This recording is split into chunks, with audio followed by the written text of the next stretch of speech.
Howdy folks, AJ coming at you again, your resident vintage gamer, and today was the first day of the very first Salt Lake City ComicCon.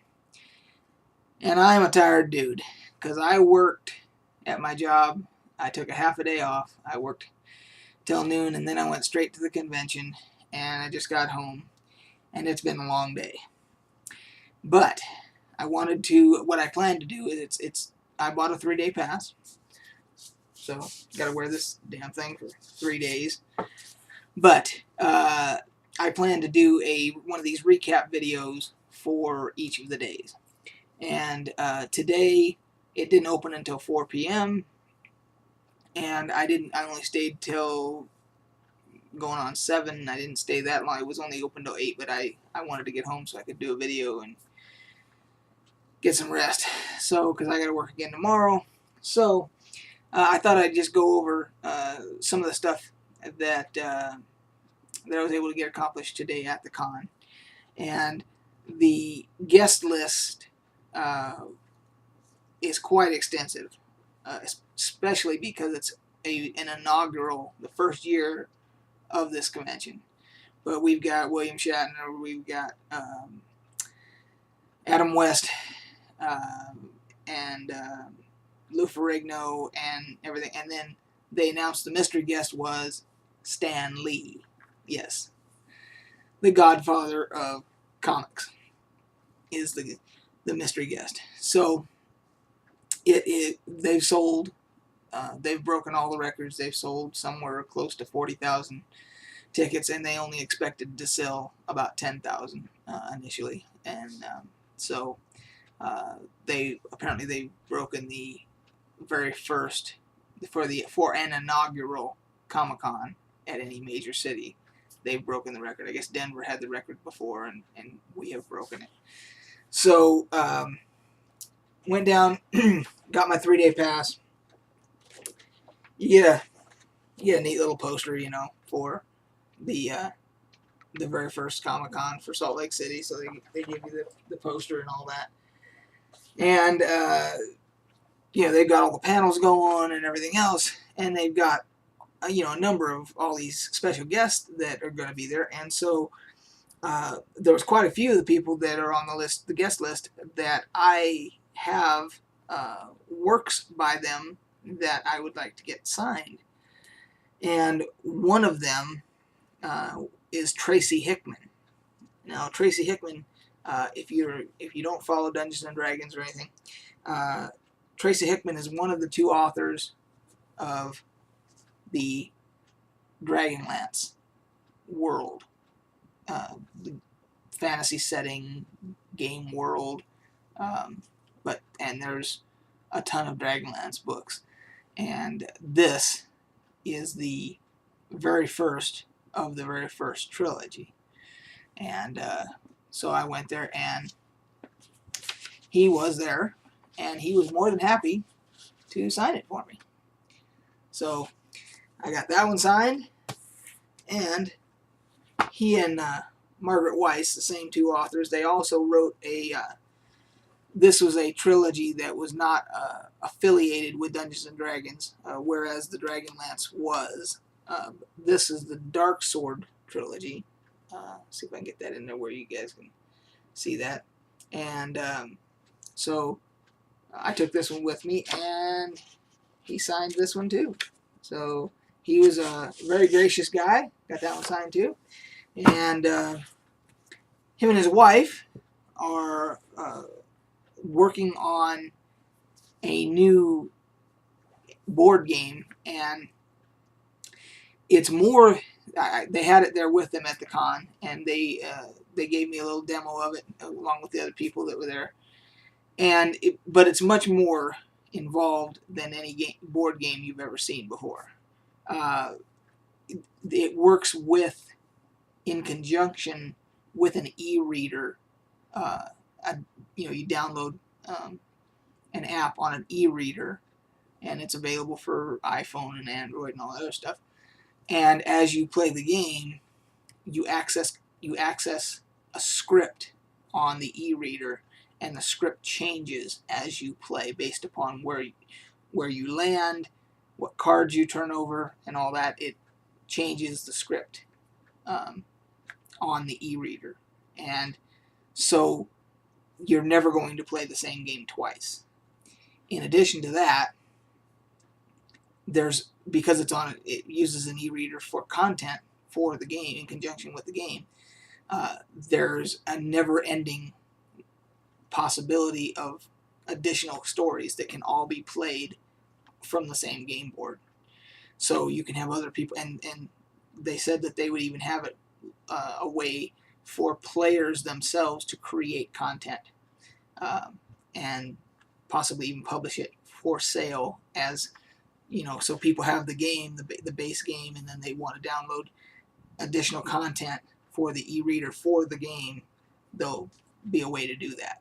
So, like I said, never seen this before, and I've been saying for a while that player-created content is the wave of the future. Whether it's going to be in video games, or now we're talking about a board game here, where you can integrate it right into, something on an e-reader or your phone or whatever. I think that's the wave of the future, because people, the idea that someone can be creative, just like a dungeon master in Dungeons and Dragons, and be creative and create your own adventures, is, people eat that stuff up, and I'm one of them. So anyway, I'm going to put a link in the description below to, by the way, the name of the game that I'm talking about is Sojourner Tales, and I will put a link in the description so you guys can go, and if you want to check it out for yourselves. There's actually a Kickstarter campaign for this, and I plan to contribute a little bit on the Kickstarter for this, because I think it's a fantastic idea. So there was that. There was a lot of other people I was trying to find to get some stuff signed that I didn't see there. Now, it is just the first day, so I know they'll probably end up showing up either tomorrow or Saturday. Everybody's going to be there Saturday, but anyway. But a couple other interesting things happened while I was there. I decided to wear my Jurassic Park opening day shirt, and I don't know if I've talked about this before, but in my security days at Universal Studios, I was security manager there, down where they do all the filming, and I provided the security officers, I was the project manager at the time, and I provided the security officers to work on this movie, the original Jurassic Park, and the second one. I didn't, for the third, I wasn't there, but so we were very involved in the protection of the dinosaurs for the original, because that was the thing that Spielberg wanted. He didn't want anybody seeing the dinosaurs before the movie came out. He didn't want any pictures getting out and that type of thing. And so it was a challenge for us as a security team to make sure that didn't happen, and it didn't happen. So we were successful. But I got this shirt from the studio for everybody got one that was, that worked on the movie and everything. So I wore this today, and there was a guy there who does artwork, and it turns out is his favorite movie. And he called me over, and he even has a tattoo on his leg of this logo right here with a dinosaur, and everything. And so we were talking about it and everything, and he's a pretty good artist. And I'll put a link to his website. His name is Tyler Lampf, and I'll put a link to his website. So if you want to check out his art, if you like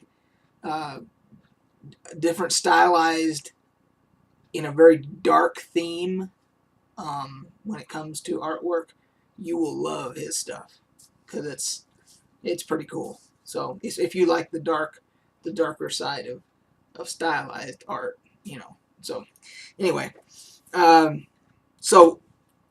what was funny was he wanted to take a picture with me because of the shirt and everything, and there was a couple of girls that were there at his booth that were walking by or whatever, and one of them saw my shirt, and she's like, "Oh yeah, I want to get a picture with him too." And I'm thinking, "Hey, cool, good-looking girl wants to take a picture with me and whatever, right on, you know, and I'm all feeling all great and everything. And then she goes, yeah. She goes, that's the day I was born. So, yeah. Wah, wah, wah, wah, wah. Yeah. Thanks, lady. Great. You had me feeling really good, and then you had me feeling really old really fast.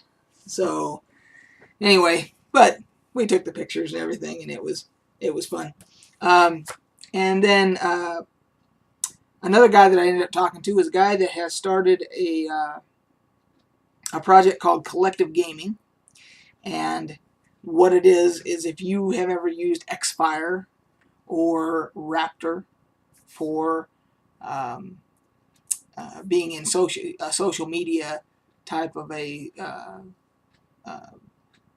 software for gamers specifically, where it tracks all your achievements and the games that you own and all these types of things. This is very similar, and it's a work in progress. I went to the website, and they're trying to do something very, very similar to those, and it's worth a shot if you want to go take a look at it. You can sign up with your Facebook. You don't have to create a new account or anything like that. You can sign up with your existing Facebook. And I look forward to seeing how that all works out. Because if it's a better platform than, say, Xfire, I don't use Xfire anymore. I do use Raptor. I like Raptor.